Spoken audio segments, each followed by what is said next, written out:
Kung bago ka pa lang sa aking YouTube channel, please subscribe at i-hit ang notification bell para updated ka sa aking bagong videos. It's showtime! Trending sa social media, pagbisita ni Dingdong Dantes sa programa, ikinatuwa ng fans. Ang buong detalye, alamin!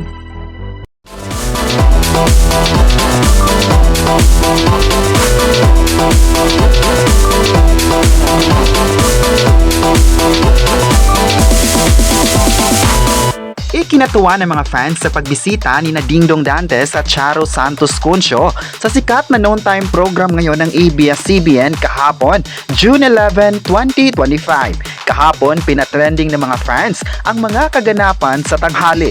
Ayon pa ng mga fans, masaya sila sa pagbisita ng dalawa dahil din sa nagkita na ang dating magkarelasyon na sina Karil at Dingdong Dantes. Nagkaroon ng reunion appearance ng dalawa kung saan masaya ang mga tao sa pagkikita nila. May mga netizens pa ang nagsabing isang magandang pagkakataon nito na matuldukan na ang isyong labuan ng dalawa matapos ang hiwalayan noon. Maalalang 3 years ding magjuwa ang dalawa at nag-break din matapos ng ilang taong pagsasama. Kaya sa pagbisita ni Dingdong Dantes ay isang paraan para tatahimik na mga bashers. Marami daw ang kinilig sa pagtatagpo ng dalawa sa It's Showtime. May mga netizens naman ang tila nakapansin na hindi masyadong makatingin si Karil sa kapuso actor. Pero marami din naman ang bumilib sa ipinakita ni Karil sa programa kung saan naging professional ito sa mga viewers. Ayon pa nila, masaya sila dahil kahit present si Dingdong Dantes sa tanghalian, hindi umiwas ang kapamilya host sa bisita nito. Ilang beses din kasi daw na absent si Karil kapag may guesting sina Marian at Dingdong. Pero ayon pa sa lumabas na balita, walang katotohanan ng pag-iwas ni Karil sa mag-asawang Dingdong Dantes at Marian Rivera. Sadyang may mga pagkakataon lang na busy ang kapamilya host at may sakit that time.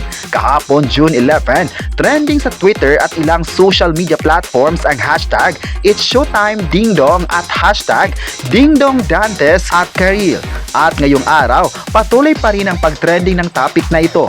Tanong pa ng netizens, sana magkakaroon sila ng reunion movie. May netizen naman ang nagsabing respetuhin na lang ang mga relasyon ng bawat artista. May kanya-kanya na silang pamilya at wag dang buhayin ng tambalan. Sa ngayon raw ay masaya na ang mga fans sa nagawang exposure ni Dong sa kapamilya noon time. Sa kabilang banda naman ay marami nagkakagusto sa It's Showtime dahil din sa paandar na ibinigay nito sa mga viewers. Marami sa mga taga-suporta ng noon time show ang nagsasabing maganda ang mga segments at paandar ng mga host ng programa. May mga netizens pa ang nagsabing iba talaga ang It's Showtime sa mga programa ngayon dahil ang It's Showtime ay simbolo ng pagiging positibo sa mga pinagdaanan sa buhay.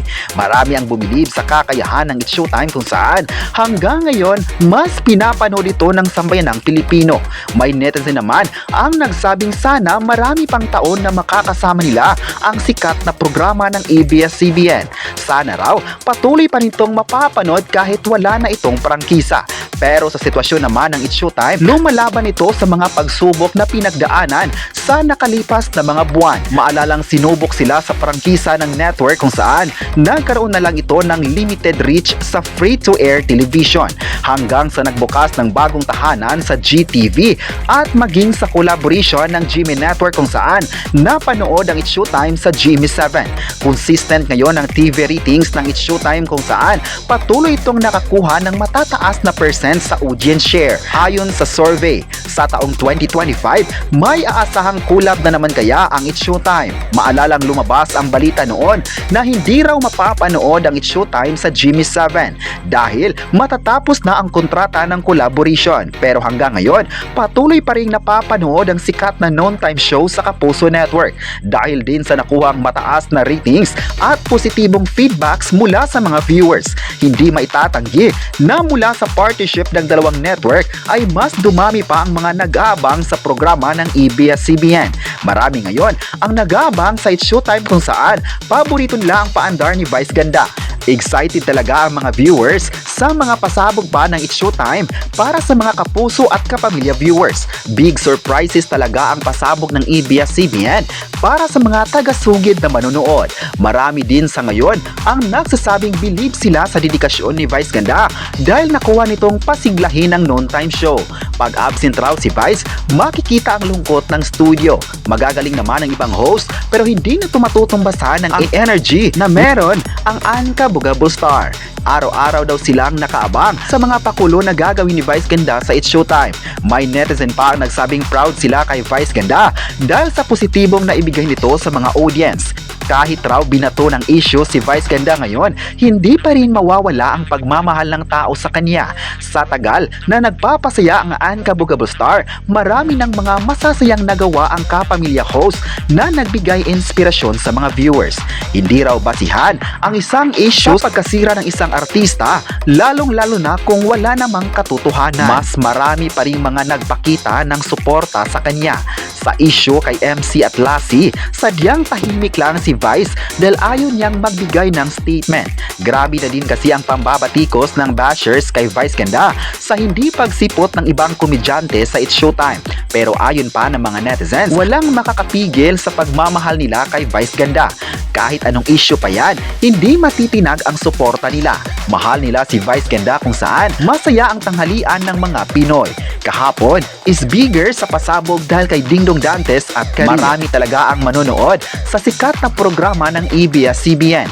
Trending din sa social media ang mga segments ng programa kung saan ipi-feature nila ang mga bisita para makapag-inspire sa kanilang manonood.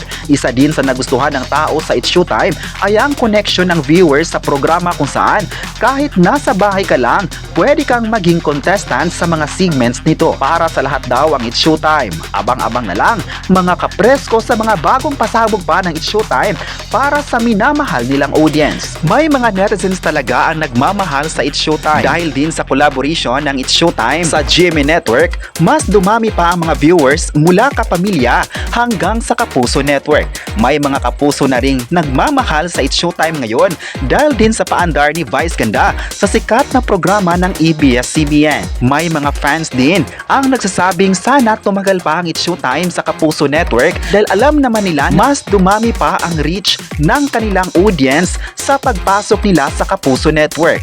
Ayon pa ng isang fan, sana mabibigyan ng malaking exposure ang It's Showtime dahil isa ito sa programa ngayon na nagbibigay saya sa mga audience. Maalalang nagpasalamat din ng GMA Network sa pagpasok ng bagong tahanan ng It's Showtime sa kanilang bakuran. At dahil din dito, maraming mga Kapuso viewers ang excited noon na mapanood nila ang sikat na noon time program sa GMA Network. Kayo, ano ang masabi nyo na number 1 ang Showtime sa social media?